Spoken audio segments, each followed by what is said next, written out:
bata, kamusta kayo? Ako si Binibining Jessa at natutuwa ako na makasama kayo upang mag-aral at matuto. Pero bago tayo magsimula, kayo muna ay magsitayo para sa ating panalangin. Ngayon mga bata, ang ating huling pinag-aralan ay tungkol sa pangalan. Ang pangalan ay tumutukoy sa ngalan ng tao, hayop, bagay, lugar, at pangyayari.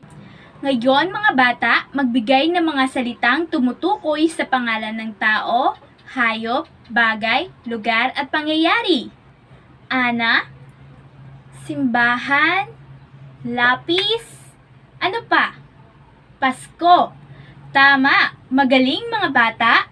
Ngayon mga bata, sa ating pagsisimula, nais kong pakinggan ninyo ang maikling tula na pinamagatang Ang Masayang Pamilya.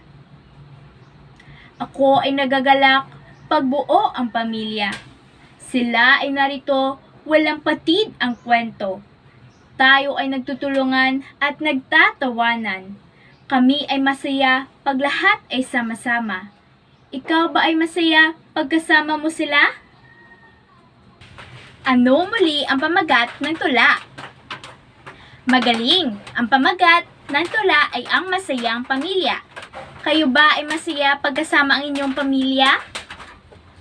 Tama! Kayo ay masaya pagkasama ang inyong pamilya. Mahusay! Magaling mga bata!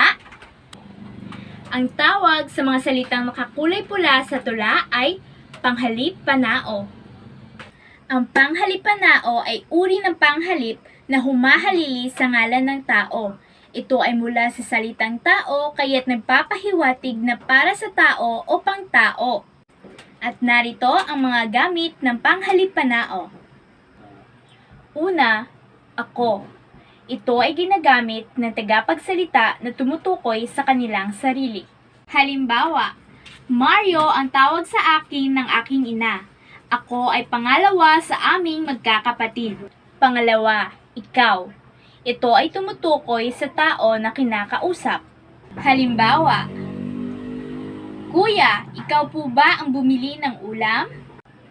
Pangatlo, siya. Ito ay katagang ginagamit na pamalit sa pangalan ng tao na pinag-uusapan. Halimbawa, si Binibining Quezon ang guro sa ikalawang baitang. Siya ay isang mabait at magaling na guro. Pang-apat, tayo.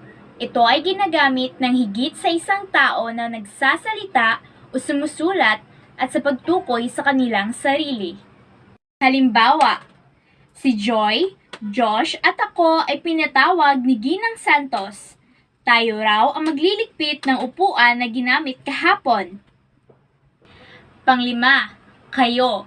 Ito ay ginagamit bilang pamalit sa pangalan ng dalawa o higit pang tao na kinakausap.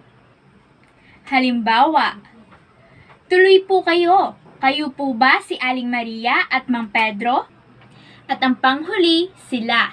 Ito ay ginagamit bilang pamalit sa pangalan ng dalawa o higit pang tao na pinag-uusapan.